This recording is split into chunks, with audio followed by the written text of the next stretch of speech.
오늘 새벽에 하나님께서 우리에게 주시는 말씀은 잠언 11장 21절에서 26절까지 말씀, 우리 한 목소리로 같이 읽도록 하겠습니다. 악인은 피차 손을 잡을지라도 벌을 면하지 못할 것이나 의인의 자손은 구원을 얻으리라. 아름다운 여인이 삼가지 아니하는 것은 마치 돼지코의 금고리 같으니라. 의인의 소원은 오직 선하나 악인의 소망은 진노를 이루느니라. 흩어 구제하여도 더욱 부하게 되는 일이 있나니 과도에 아껴도 가난하게 될 뿐이니라. 구제를 좋아하는 자는 풍족하여질 것이요 남을 윤택하게 하는 자는 자기도 윤택하여지리라. 곡식을 내놓지 아니하는 자는 백성에게 저주를 받을 것이나 파는 자는 그의 머리에 복이 임하리라. 아멘. 할렐루야. 말씀 가운데 귀한 은혜가 저와 여러분의 있기를 소망합니다. 오늘 말씀 속에서 보면은 여러 가지 이야기가 나오지만 특별히 이제 구제하는 일에 관해서 오늘 또 한번 좀 집중해서 은혜를 나눌까 싶습니다. 예수님께서 구제에 관해서 말씀하실 때 마태복음 6장 2절부터 4절까지의 말씀을 보면 오른손이 한 일을 왼손이 모르게 하라. 은밀히 구제할 때 이제 하나님께서 구제한 모든 것들을 또 갚아 주신다는 말씀이죠. 우리 크리스천의 구제 비결은 은밀함에 있는 줄 믿습니다. 남들에게 보여지기 위한 그런 선행이나 도움이 아니라 아무도 모르지만 오직 하나님만 아는 그 선행과 구제, 그것이 얼마나 귀한 것인지를 우리 주님께서 알려주신 것이죠. 오늘 구제하는 자에게 주시는 놀라운 신비의 비결이 있습니다. 24절에 보면 이렇게 나와요. 24절 말씀, 흩어 구제하여도 더욱 부하게 되는 일이 있나니 과도히 아껴도 가난하게 될 뿐이니라. 여러분, 이게 사실은 수학적인 논리로 볼 때에 도저히 이해되지 않는 말씀이죠. 부자가 되는 비결은 간단하다고 합니다. 10개를 벌었다고 하면 1개를 저축하고 그 9개를 쓰는 사람, 그 사람은 나중에 부를 얻게 됩니다. 왜냐하면 자신이 번 것보다 적게 쓰기 때문에 그렇죠. 부자가 되는 비결은 그처럼 간단하다고 그러는데 오늘 말씀 보면 흩어 구제하여도 부하게 되는 일이 있다. 아무리 아껴도 가난하게 된 경우가 있다. 그 이야기를 하는 거예요. 이게 하나님의 구제의 신비입니다. 나눔의 신비라고도 할 수가 있는 것이죠. 예전에 참 제가 잊지 못한 일을 경험한 게 붕어빵 장사를 한 적이 있어요. 대학원 시절에 방학 때 그래도 대학원 등록금을 좀 벌어보자 해서 붕어빵 장사를 했는데 이 붕어빵 장사가 쉬운 일이 아니더라고요. 이 자리 싸움이 얼마나 치열한지 모릅니다. 아무 데서나 할 수가 없어요. 그냥 길거리 노점상에서 하게 되면 옆에서 이제 식당이나 이렇게 운영하시는 분들이 이제 민원을 넣어요. 그럼 어쩔 수 없이 막 옮기고 해야 됩니다. 그런 일들이 이제 비일비재한데 한 번은 붕어빵 장사하다가 정말 박스 줍는 할머니가 계셔가지고 이제 날도 춥고 밤도 캄캄해지고 그때가 겨울이었거든요. 그래서 이제 그 할머니에게 붕어빵 한 봉지를 갖다 드리면서 아유 고생 많으시다고 드시면서 하시라고 이제 드렸는데 나중에 알고 보니까 그분이 이제 저 앞에 건물주 할머니셨던 거예요. 그 소일거리로 그냥 박스 줍는 일 하고 계셨던 것이죠. 근데 그분이 이제 제가 그 민원이 들어와서 옮길 수밖에 없는 상황인데 자기 건물 앞에서 전기도 끌었을 수 있게 해줄 테니까 와서 하라고 그렇게 도움을 주시더라고요. 그래서 이 붕어빵 한 봉지 때문에 내가 이런 혜택을 누리는구나. 여러분, 누군가에게 베풀고 나눌 때 하나님은 더 큰 것으로 갚아주시는 줄 믿습니다. 알고 하시는 분들은 좀 마음에 꺼림칙하는 게 있죠. 그러나 정말 선한 마음으로 하나님을 사랑하는 마음, 하나님께 받은 은혜, 하나님께 갚아야겠다 하는 마음으로 남에게 선행과 구제를 베푸는 자에게는 흩어 구제하여도 부하게 되는 놀라운 신비가 있기를 축복합니다. 또 보면은 25절에 이렇게 말씀합니다. 구제를 좋아하는 자는 풍족하여질 것이요 남을 윤택하게 하는 자는 자기도 윤택하여지리라. 남을 먼저 대접한다는 것이 얼마나 귀한 일인지요. 예전에 읽은 책 중에 주가 쓰시겠다라는 그러한 책을 읽은 적이 있습니다. 그 책이 이 참전 화장품을 만든 김광석 장로님, 이제 소망교회 다니셨던 분인데 그분이 쓴 책이에요. 그래서 그 책을 읽는데 거기에 보면은 이웃을 봉사하고 섬기는 사람이 성공한 사람이다. 성공한 사람이 여러 가지 뭐 비결과 방법을 이야기하는데 첫 번째가 그 이웃에게 봉사하고 섬기는 사람. 남에게 대접받기보다 먼저 남을 대접하는 사람이 그럼 성공한 사람의 비결이다. 또 두 번째로 성공한 사람의 비결을 보면 매사에 감사한다. 아주 작은 일에도 감사하는 마음을 가지고 살아간다. 또 세 번째로 보면은 긍정적인 삶의 자세와 태도를 유지해 간다. 그래서 이 자살이란 말을 거꾸로 하면 뭐예요? 살자. 그리고 내 힘들다 이렇게 하는 것이 아니라 이걸 뒤집어 보면 내 힘들다를 뒤집어 보면 다들 힘내. 내 힘들다 뒤집어 보면 다들 힘내. 이 부정적이고 어려운 그런 감정의 표현들을 뒤집어서 긍정적인 마음으로 사는 사람, 성공의 비결이라는 것이죠. 이분이 왜 그런 비결을 가지고 살아가느냐? 신앙의 철칙이 있대요. 크리스천으로서 8억의 빚을 지고 도망자처럼 살다가 나중에 빚 다 갚고 또 크리스천이 돼서 나중에 이제 장로님도 된 분인데 그분이 자신의 신앙의 비결 첫 번째는 철저한 11조라고 합니다.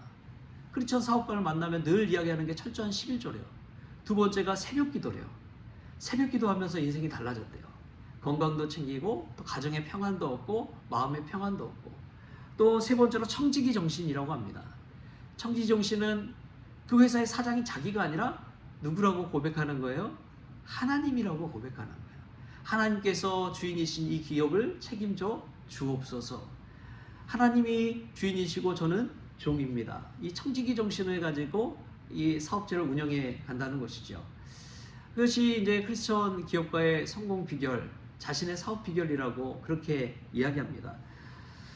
우리 신앙생활하는 것도 저는 마찬가지라고 믿습니다.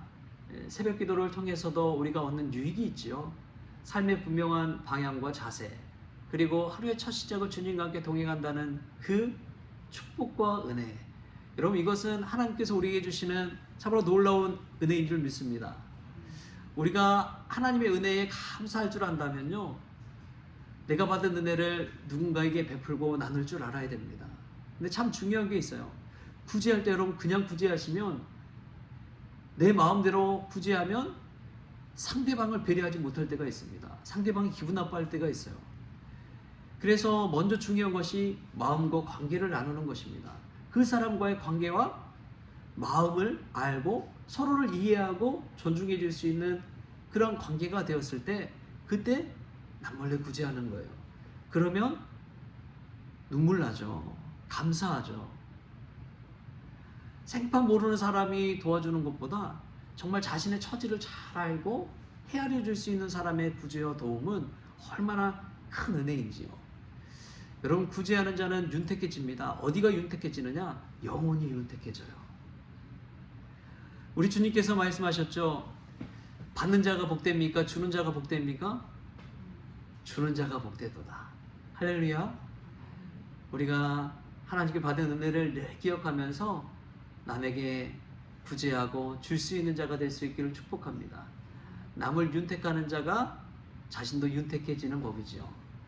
남에게 대접하는 자가 남에게 대접받는 법입니다. 여러분 이것은 황금률입니다. 세상의 모든 삶을 살아가는데 꼭 필요한 황금률. 우리가 구제함으로 더 윤택해지고 구제를 좋아함으로 삶 속에 우리의 영혼이 더 풍족해질 수 있기를 바랍니다. 그리고 또 경고의 메시지를 오늘 말씀 가운데 하는데 26절 말씀 우리 같이 한번 읽어보겠습니다. 시작. 곡식을 내놓지 아니하는 자는 백성에게 저주를 받을 것이나 파는 자는 그의 머리에 복이 임하리라. 아멘. 곡식을 내놓지 아니하는 자. 여러분 참 이 경주 채부잣집 그런 가훈이 있잖아요. 사방 백리 안에 굶는 자가 없게 하라. 그 부잣집이 계속해서 이 가풍을 이어오고 그 주변에 많은 사람들에게 존경을 받을 수 있는 이유는 주변에 베풀고 나누고 돌보기 때문에 그렇습니다. 근데 만약에 자신만 먹고 자신만 쌀밥 먹고 남들은 다 굶고 있는데 곡식을 내놓지 않는다면은 저주를 받는다. 여러분, 이 경주 채부잣집이 그렇게 유명해지고 가운을 세워갈 수 있었던 것은 남들을 돌보고 베풀고 곡식을 내놓았기 때문에 그런 것이죠. 여러분, 어려운 상황이 있으면요, 그때 하나님이 주시는 메시지를 꼭 들으십시오. 아, 이것은 하나님이 내게 주신 찬스다, 기회다. 하나님이 내게 주시는 귀한 축복의 통로다. 그 기회를 놓치지 마시고 곡식을 내놓으십시오. 자신이 할 수 있는 일 하십시오. 곡식에 꼭 뭐 돈이나 재물을 이야기하는 것은 아닙니다. 자신의 달란트와 은사도 마찬가지입니다. 아, 내가 정말 할 수 있는 일에 하나님을 위해서 그 일에 참여하고 내가 헌신할 수 있다면 그것이야말로 곡식을 내놓는 자와 같습니다. 내가 할 수 있는 일을 하나님 앞에서 감당할 때 하나님은 그 일을 통해서 우리를 축복해 주시고 우리의 앞길을 열어주시고 우리의 마음속에 그 누구도 앗아갈 수 없는 행복을 주실 줄 믿습니다. 구제하는 자의 축복이 무엇이냐? 구제하고 돌아왔을 때 여러분 얼마나 행복한지요. 얼마나 감사한지요. 예전에 제가 청소년부 사역을 할 때 한 학생이 정말 어려운 학생이 있었어요. 예전엔 납부금 내는 막 그런 것도 있었잖아요. 근데 그것도 못 낼 정도의 처지였습니다. 할머니 손 밑에서 자라고 겨우 시장에서 이제 팔아서 이 손주를 키워가는 그러한 상황인 것을 알았어요.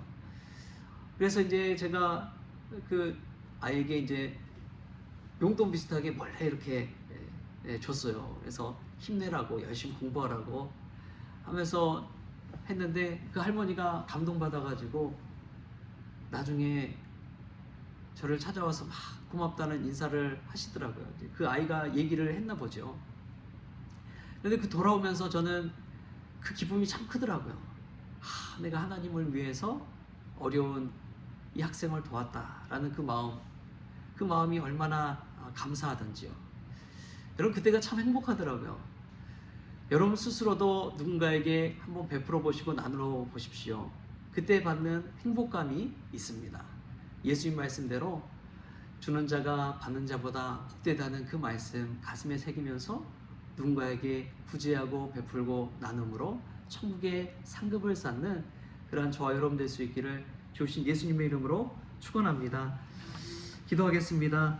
주신 하나님 감사합니다. 하나님, 우리가 받은 모든 것들, 우리가 가진 모든 것들이 빈손으로 왔지만 하나님께서 채워주신 은혜인 줄 믿습니다. 그 은혜에 감사하는 마음으로 주님을 위해 곡식을 내놓을 수 있는 믿음의 사람 되어지게 하여 주옵소서.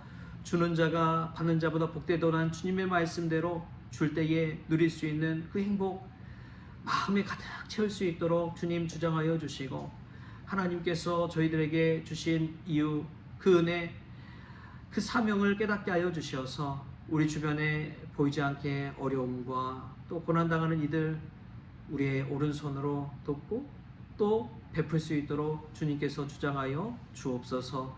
그리하여 우리가 육신으로만 부여해 주는 것이 아니라 우리의 영혼이 윤택해지는 그 은혜를 누리게 하여 주옵소서. 감사하며 예수님의 이름으로 기도하옵나이다. 아멘.